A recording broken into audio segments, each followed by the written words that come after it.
All right, so today we're looking at parallelograms. And a parallelogram is a quadrilateral with both pairs of opposite sides parallel to each other. So QR and PS would be parallel to each other, and QP and RS would be parallel to each other. And then along with that fact about a parallelogram, then there's a bunch of rules that go along with it that we can apply.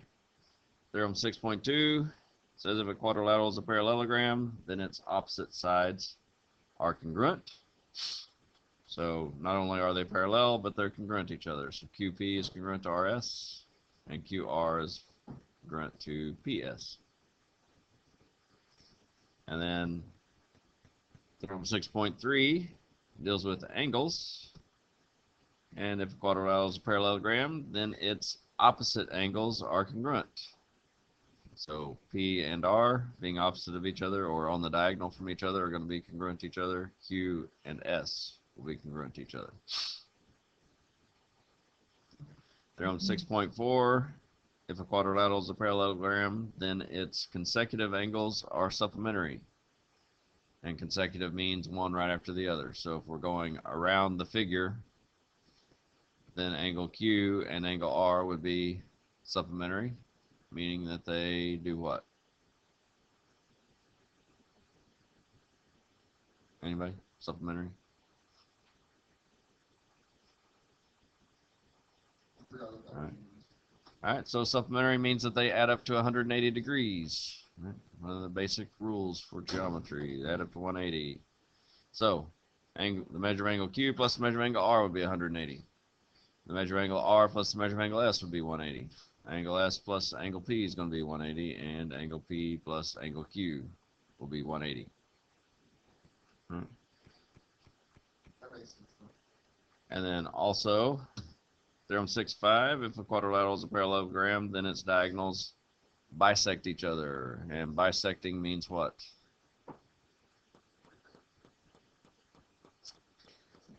Right. This is why we're going back through vocabulary and vocabulary quizzes, right? Because bisect means to cut it in half, right? Split it into two congruent segments. So QS and RP, those are going to bisect each other, which means this point in the middle would be the midpoint for both segments. So Q to this point would be the same length as S to that point. P to that point is going to be the same as R to that point. Right? So they bisect each other, split each other perfectly in half. All right, so with all those rules, then we can apply that to some examples here. So the first example, you got KL listed as a measure of 13, and we want to find the measure of JM, which that first theorem told us that the opposite sides are going to be not only parallel, but they're going to be congruent to each other, right? So if KL is 13, then JM is also 13. Doesn't get much easier than that. All right. 6, same concept, except for now we've got an X plugged in there. So FE is 11, GD is 5X plus 1. So those are opposite sides, so they should still be congruent to each other. Or to solve for the X, we need to set those two equal to each other. So 5X plus 1 is going to equal 11. So subtract 1 from each side, and 5X equals 10. Divided by 5. And our X is going to be 2. All right. Number 7 here is looking at the angles. And angle V and angle W would be consecutive angles, right? They're one right after the other if we're going around the figure. So that means that those two angles have to be supplementary. Or those two added together, 75 plus 35W, has to equal 180. So would you just set that up as a two-step equation? Yeah. Yeah, the difficulty here on these is just recognizing the rule or what applies and then setting it up. Once you get it set up, it's just a basic algebra problem. So subtract 75, 35W equals 105, and then divide it by 35. So our W will be 3.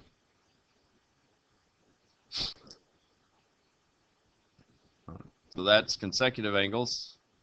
Number 9 deals with opposite angles, or angles on the diagonal there. And angles that are opposite each other in a parallelogram are supposed to be congruent to each other. So if they're one right after the other, they add up to 180. If they're opposite of each other on the diagonal, then they are congruent or equal. So 13x minus 7 would be equal to 136. Those two angles set them equal. And once again, it's just a simple algebra problem now. Add 7 to both sides.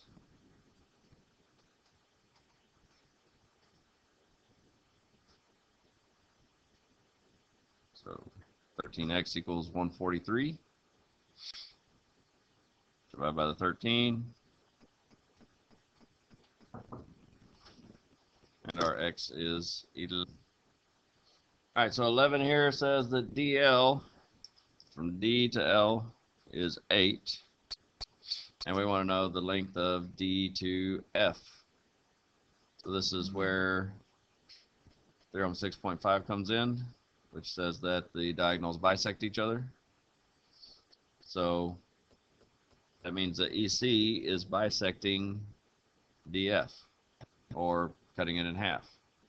So DL is 8. That means that FL has to be 8 as well. So DF is going to be equal to 8 plus 8, or 16.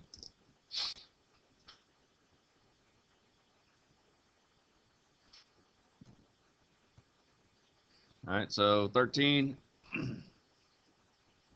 We got one diagonal, and we got a couple of angles, and we're trying to find this angle down here on the bottom side of this diagonal. And one thing we know is that angle F and angle G, since those are consecutive angles, those should be supplementary. But angle G, we know part of it, we don't know the other part. But we know these two added together should make all of angle G. And angle G plus F has to be 180, so instead of a question mark, I'm going to call that X, just to make it look better mathematically. And that means that the 120 from F plus the 34 and the X added together of G should equal 180. Or 154 plus X equals 180. Subtract 154. X is going to be 26.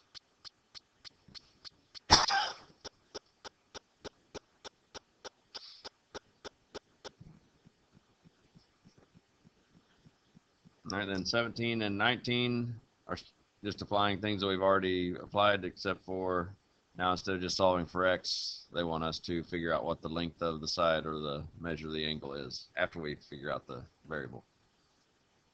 So WZ, XY, opposite sides. And the rule for opposite sides is that they should be congruent to each other. So to solve for X to start off with, 17x minus 1 for WZ should be equal to 1 plus 15x for XY. Subtract 15x from both sides. 2x minus 1 equals 1. And add 1 to both sides to give us 2x equals 2. Divide by 2, and our x value is 1. So that's the x, but it wants us to find the length of xy. So xy is 1 plus 15x.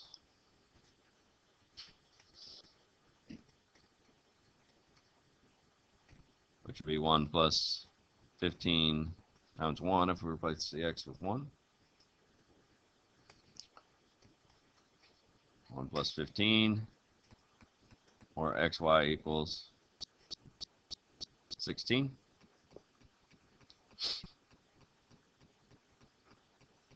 And 19, same kind of concept, except for we're looking at the angles, and these are opposite angles, or angles that are on the diagonal from each other. So those two angles should be equal to each other. So 99x minus 1 should equal 1 plus 97x. And solve for the x, so subtract 97x.